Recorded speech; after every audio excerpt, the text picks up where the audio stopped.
Assalamualaikum warahmatullahi wabarakatuh. Selamat berjumpa kembali, Sobat Aib yang saya hormati, adik-adik mahasiswa yang saya cintai. Hari ini kita akan memulai perkuliahan semester genap tahun ajaran 2021 2022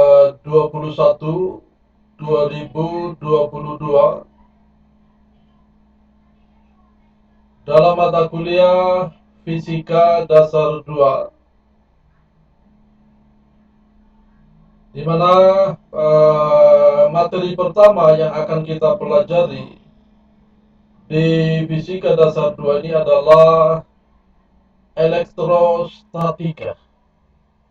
Ya, jadi materi pertama daripada Fisika Dasar 2 adalah elektrostatika atau listrik statis. Ya. Ya, kita akan lanjutkan,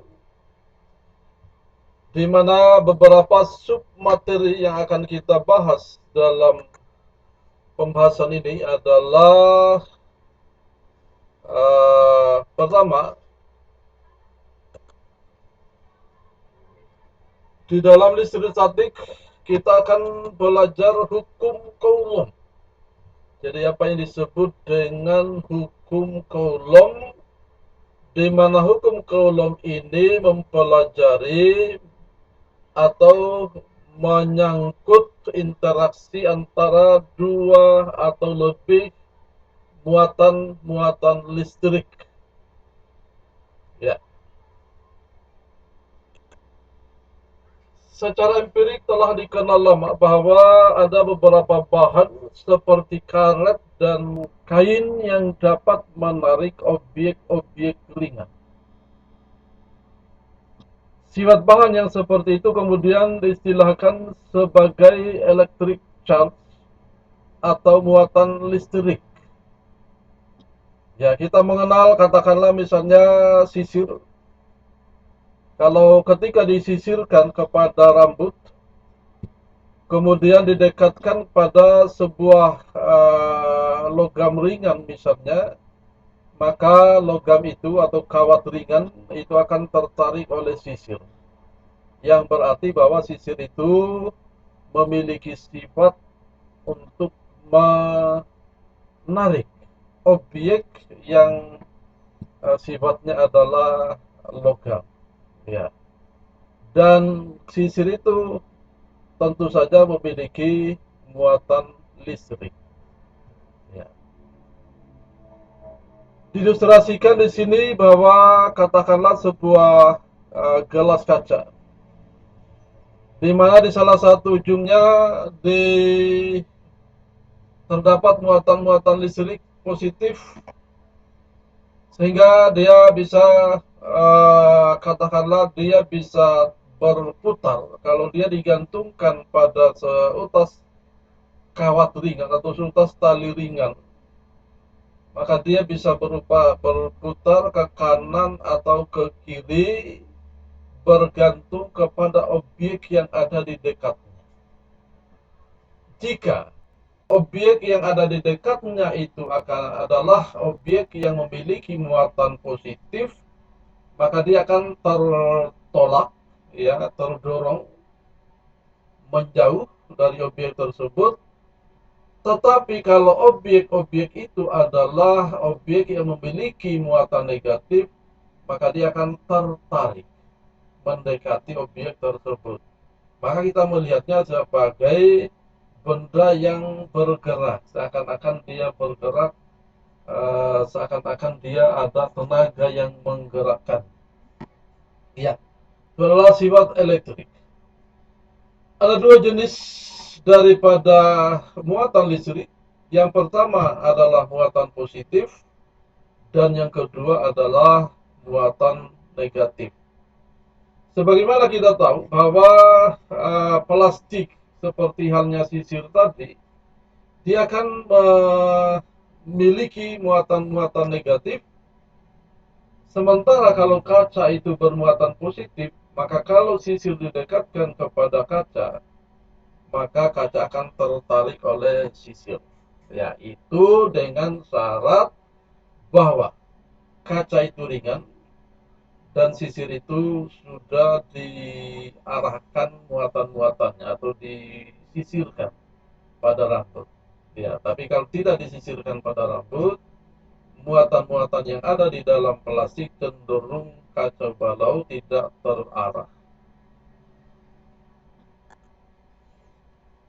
Pengamatan lebih jauh menunjukkan bahwa bahan yang berbeda jenis, yaitu positif dan negatif, atau negatif dengan positif saling tarik-menarik, sedangkan bahan yang sejenis, misalnya positif dengan positif, atau negatif dengan negatif, itu tolak-menolak.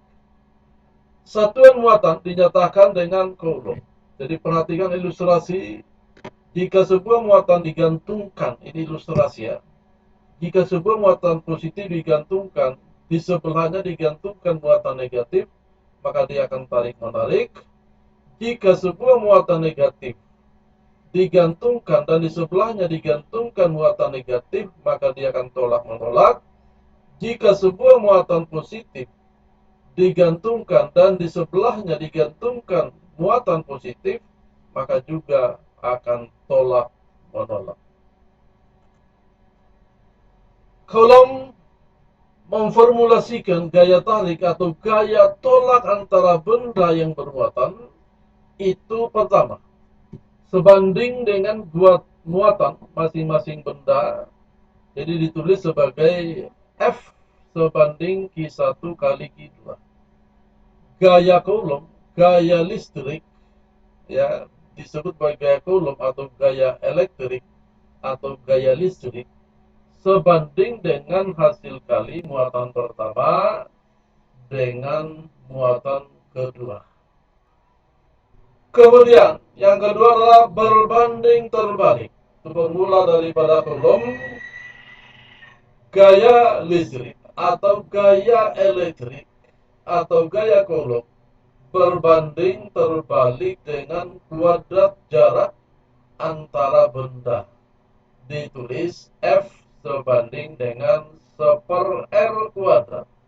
Jadi R-nya misalnya ini, ya, Q1 ini adalah Q2. Kemudian yang ketiga ada pengaruh medium tempat benda berada. Ya. Maka dituliskan bahwa itu sebanding. Jadi kalau formula ini digabung, maka kita akan tulis bahwa F itu sebanding dengan Q1 kali Q2 dibagi dengan R2. Tetapi dia hanya sebanding, tidak sama. Ya. Dan dikatakan bahwa ternyata ada pengaruh medium tempat benda berada. Pengaruh itu disimbolisasikan dengan K. Ya, disimbolisasikan dengan tetapan K, besarnya tetap. F sama dengan K kali Q1 kali Q2 dibagi dengan R2, R kuadrat. Ya, jadi K itu ditentukan oleh jenis medium yang ditempati pada saat kedua muatan itu berinteraksi, saling berinteraksi. Kemudian konstanta K yang menyatakan pengaruh medium atau lingkungan tempat muatan berada dikaitkan dengan besaran fisis yang disebut dengan permitivitas, yaitu dinyatakan dalam formula K sama dengan 1/4 pi epsilon. Jika medium berupa ruang bebas atau free space, biasa kita kenal atau kita pahami sebagai ruang hampa, maka permitivitasnya disimbolkan dengan epsilon 0. Sehingga kita tulis konstanta K di ruang hampa, yaitu K sama dengan 1/4 pi epsilon 0. di mana besar daripada epsilon 0 itu sama dengan 8,85 kali 10 pangkat min 12 C kuadrat N min 1 M min 2. Atau kita baca Coulomb kuadrat per Newton meter kuadrat. Sehingga besaran K sama dengan 1/4 Pi epsilon 0 sama dengan 8,99 kali 10 pangkat 9 Newton meter kuadrat per Coulomb kuadrat. Ya, jadi itu adalah K. Ungkapan hukum Coulomb akan lebih praktis bila dinyatakan dalam bentuk simbol vektor. Ingat bahwa gaya adalah besaran vektor.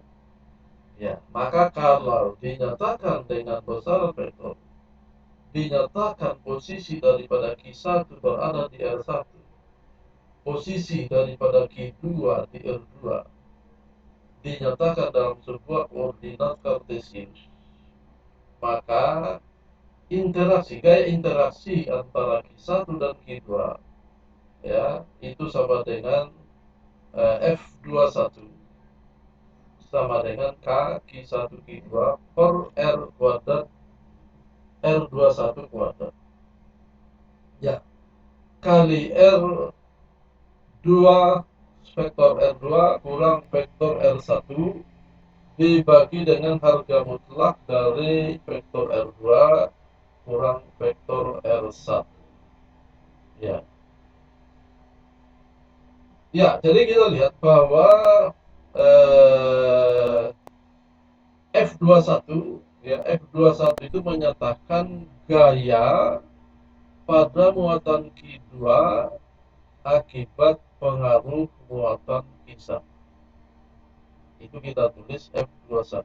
Berarti kalau kita tulis F12 itu berarti gaya pada muatan Q1 akibat pengaruh muatan Q2. Ya. Jadi seperti ini ya. Oke, ini sajian vektor. Jadi ini agak rumit ya saya kira. Kita akan melewatinya karena ya agak-agak ribet ya. Kita melewatinya. Kemudian satuan-satuan SI. Untuk gaya Coulomb satuannya adalah Newton. Untuk permitivitas medium itu satuannya Coulomb kuadrat per Newton meter kuadrat. Untuk satuan muatan itu adalah Coulomb dan untuk satuan jarak adalah meter dalam satuan sistem internasional. Ya. Di sini kita bisa melihat contoh soal 3 buah muatan Q1 sama dengan plus Q di posisi 1,0,1 dan Q2 sama dengan min Q di posisi 0,3, min 1 dan Q3 sama dengan 2 Q plus 2 Q di posisi min 1, 2, 0. Tentukan gaya Coulomb yang dialami oleh muatan Q3 akibat kedua muatan lain. Ya, ini kita akan bahas khusus dalam pembahasan soal karena tinjauannya vektorial. Ya, tinjauannya adalah vektorial. Juga di soal kedua, tentukan gaya yang dialami muatan min 3Q berikut ini. Kita lihat bahwa ada Q dengan min 3Q ya berada dalam posisi vertikal dengan plus Q ya dengan plus Q yang juga terdapat muatan min 2Q ya. Jadi kita lihat gambarannya seperti ini di mana antara minus 3Q dengan plus Q itu berjarak 4 cm, antara plus Q ke minus 2Q berjarak 3 cm, antara min 2Q dengan min 3Q berjarak 5 cm. Ini juga kita akan bahas dalam sebuah pembahasan khusus yang nanti akan diberikan dalam bentuk video, ya, dalam bentuk video yang saya akan buat nanti. Saya belum sempat membuatnya. Yang jelas kalau kita akan bahas di sini membutuhkan waktu cukup lama, ya. Oke. Kemudian contoh soal yang ketiga, pada model atom hidrogen, menurut Bohr, elektron mengorbit mengelilingi inti proton dengan lintasan yang dianggap berbentuk lingkaran dengan jari-jari 5,29 kali 10 pangkat minus 11 meter. Berapakah laju gerak elektron mengelilingi proton inti? Ya, jadi kita mengacu ke gaya Coulomb, di mana gaya interaksi antara dua muatan sama dengan K kali Q1 kali Q2 dibagi dengan R kuadrat. Ya, Q1-nya adalah elektron E, Q2-nya pun adalah elektron E. Berarti kita tulis formula gayanya adalah KE kuadrat per R kuadrat. Sementara menurut gerak perputaran daripada elektron mengelilingi inti proton itu diformulasikan sebagai MA, ya. Jadi ini adalah gaya Coulomb, sedangkan ini adalah gaya perputaran. Kita tulis M omega, ya, M omega. M omega itu sama dengan mv kuadrat per R. V kuadrat per R, ya. Ya. Maka kita tulis di sini KE kuadrat per R kuadrat sama dengan MV kuadrat per R. Sehingga karena yang ditanyakan adalah berapa laju gerak elektron mengelilingi proton inti, maka ini kita bawa ke sebelah sini menjadi KR E kuadrat per R kuadrat, yang berarti R-nya hilang, ya, R di atas hilang, kuadratnya hilang, sementara M-nya turun ke bawah menjadi pembagi. Maka di sini menjadi V kuadrat sama dengan K E kuadrat per MR. Sehingga kalau kita ambil saja V-nya, berarti ini harus diakar, ya, karena pangkat 1/2. Untuk menjadi V maka ini dipangkat 1/2, maka ini pun harus dipangkat 1/2. Dipangkat 1/2 berarti dia menjadi akar. Sehingga kita dapati bahwa V sama dengan akar KE kuadrat dibagi dengan MR. Dimasukkan nilai K-nya yang tadi sudah ditentukan besarnya, dimasukkan muatan elektronnya, yaitu berapa itu muatan elektron itu adalah 10 pangkat min 19 coulomb, ya. 9 kali 10 pangkat min 19 coulomb, ya. Kemudian dibagi dengan massa elektron, ya, massa elektron, ya. Kita bisa cari apa ini, kita lihat kembali di datanya, ya, data, karena itu massa elektron adalah tetap juga muatan elektron 1,9 kali 10 pangkat minus 19 coulomb, sehingga didapati, ya, jadi dibagi dengan MR, R-nya adalah 5,29 kali 10 pangkat minus 11 meter. Didapatnya akarnya adalah sebesar kurang lebih 2,18 kali 10, sorry ada salah tulis, kali 10 pangkat 6, ya, 2,18 kali 10 pangkat 6 meter per second. Itu adalah kecepatan gerak elektron mengelilingi inti proton, ya. Oke. Kemudian penggunaan notasi vektor ya memang agak rumit ya, terkesan rumit. Untuk persoalan satu dimensi atau dua dimensi dengan kesimetrian, maka mungkin akan lebih mudah jika menggunakan bantuan gambar untuk merepresentasikan vektor. Jadi ya kita eh, vektor ini sangat bermanfaat ya, analisis vektor ini sangat bermanfaat dan sangat akurat. Tetapi karena memang bentuknya yang cukup rumit ya, kita hindari saja di sini karena memang ini adalah jurusan yang tidak begitu penting untuk memahami aspek-aspek perhitungan dengan menggunakan kaidah vektorial ya. Kemudian kuantisasi muatan. Sifat penting muatan listrik pertama adalah muatan yang berbeda jenis tarik menarik, muatan yang sejenis tolak menolak. Yang kedua, muatan total yang berada dalam suatu sistem terisolasi tetap atau kita katakan sebagai memenuhi kekekalan muatan. Kemudian yang ketiga adalah muatan terkuantisasi, di mana muatan elektron elementer ya, muatan elektron adalah 1,602 ya. Jadi muatan elektron itu adalah 1,602 kali 10 pangkat minus 19 coulomb. Kemudian muatan total suatu benda adalah Q sama dengan NE, di mana N itu adalah plus minus 1, plus minus 2, plus minus 3 ya. Jadi bisa berharga plus, bisa berharga negatif ya.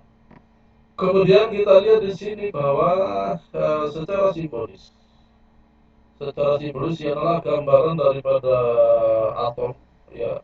Tetapi gambarannya di sini diidealkan, bukan direalkan. Artinya diidealkan itu ideal seperti bola ya, di mana kita menganggap jari-jari daripada elektron itu tetap, padahal sesungguhnya yang benar adalah jari-jari itu berubah ya. Jadi seperti lintasan matahari, bumi mengelilingi matahari itu bentuknya elipsoid, sama juga dengan lintasan elektron mengelilingi proton juga bentuknya adalah elipsoid. Tapi ini diidealkan ya, diidealkan. Kemudian partikel elektron simbolnya adalah C ya, E. Kemudian partikel proton disimbolkan dengan P, dan partikel neutron disimbolkan dengan N ya. Muatannya untuk elektron adalah minus E, proton adalah plus E, sementara neutron adalah nol. Oke. Kemudian kekekalan muatan. Jadi tadi dikatakan bahwa memenuhi hukum kekekalan muatan ya, dalam sistem fisik yang terisolasi, jadi tidak terbuka, muatan total sistem tidak berubah. Contoh penting kekekalan muatan misalnya pada peristiwa reaksi nuklir, di mana muatan total sebelum dan sesudah reaksi adalah sama. Jadi kalau reaksinya kita tulis sebagai uranium 238 bereaksi ya, apa itu namanya, eh, itu dia mengalami perubahan ya, bereaksi menjadi thorium 234 dan helium 4 ya. Atau dengan kata lain bahwa inti uranium dengan 92 proton itu bisa apa sih namanya, eh, berubah ya, ya. Jadi dia terurai ya, inti uranium akan terurai menjadi thorium 90 proton dan helium 2 proton. Ya. Maka kita lihat keduanya akan sama. Nah, sama baik dia sebelum dia terurai maupun setelah dia terurai. Ya. Jadi jumlah protonnya tetap 92, cuman terurai menjadi dua unsur, yaitu unsur thorium dan unsur helium. Di mana thorium memiliki 90 proton dan helium memiliki 2 proton. Ya, jadi itu eh, kita lihat bahwa ada proses anihilasi.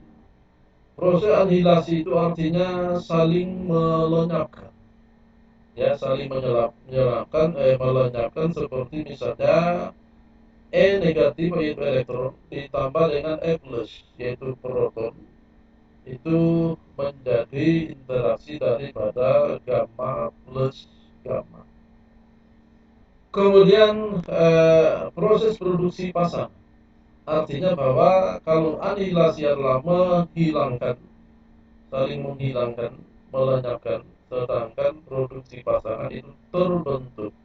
Jadi terbentuknya pasangan, misalnya gamma terurai menjadi E plus E minus ditambah dengan E plus. Ya. Sifat listrik bahan. Ya. Klasifikasi material berdasarkan sifat listrik, yaitu kemampuan muatan listrik untuk bergerak di dalam sebuah pengantar. Maka kita bisa klasifikasikan menjadi tiga jenis bahan, yaitu yang pertama disebut sebagai konduktor, yaitu muatan dapat bergerak bebas, atau kita sebut sebagai penghantar listrik, ya, penghantar listrik. Kemudian ada non konduktor, yaitu muatan tidak dapat bergerak bebas. Jadi muatan seperti terbelenggu, tidak dapat bergerak, dan itu kita kenal sebagai isolator. Insulator, ya. Jadi isolator artinya bahwa bukan tidak memiliki muatan, tetapi muatan-muatan itu terbelenggu, tidak bebas bergerak. Dan kemudian yang ketiga, sifat bahan yang ketiga namanya semiconductor. Keadaan antara konduktor dan isolator. Jadi maksudnya di sini adalah pada kondisi-kondisi tertentu dia bersifat insulator, dan pada kondisi-kondisi yang lain dia bersifat sebagai konduktor. Ya, itu namanya semiconductor.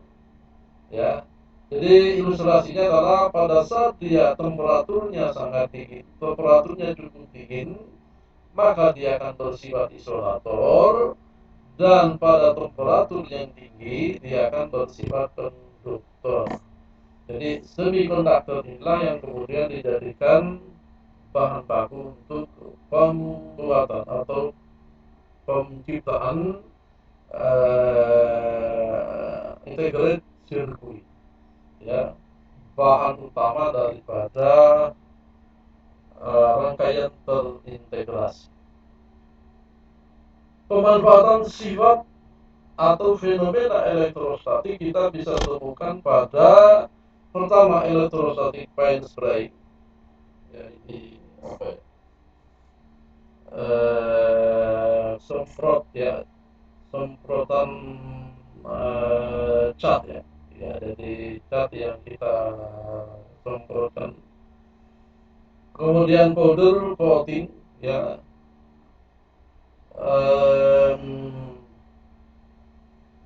ya, apa ini bahannya ini diilustrasikan, digambarkan seperti ini, ya. Kemudian inject printing, apa itu, tinta printer, ya, tinta printer. Kemudian fotokopi, ya, fotokopi seperti ini, ya. Jadi ada bagian-bagiannya, itu adalah pemanfaatan daripada sifat-sifat elektrik daripada bahan atau fenomena elektrostatik. Kemudian di sini disajikan beberapa soal yang kita akan bahas atau sementara ini diberikan sebagai tugas mahasiswa. Ya, jadi tugas mahasiswa untuk dikerjakan sebagai tugas harian. Jadi ada 3 soal kalau tidak salah ya, 3 soal, 4 soal, sorry, ada 4 soal di mana mahasiswa ini harus kerjakan untuk 1 kali pertemuan hari ini dengan rentang waktu 6 hari. Jadi sebelum masuk di perkuliahan berikutnya ini sudah harus dikerjakan. Ya, sudah harus dikerjakan. Ya. Jadi saya kira cukup sekian yang saya bisa jelaskan dalam pertemuan kali ini. Silahkan ditanyakan kalau ada yang mau ditanyakan, tuliskan pertanyaannya pada kolom komentar video ini. Ya, tuliskan pertanyaannya pada kolom komentar video ini. Cermati kembali video ini, kemudian dicoba dikerjakan soal-soal yang ada di video ini, yang ada di materi ini. Jangan lupa berikan dukungannya dengan cara subscribe, ya, klik subscribe dan like. Kalau bisa juga di share ya supaya orang lain bisa menontonnya, ya. Mungkin saja ini bisa memberi arahan tentang elektrostatika. Ya, demikian pertemuan kita hari ini saya akhiri. Billahi taufiq wal hidayah. Wassalamualaikum khairat. Wassalamualaikum warahmatullahi wabarakatuh.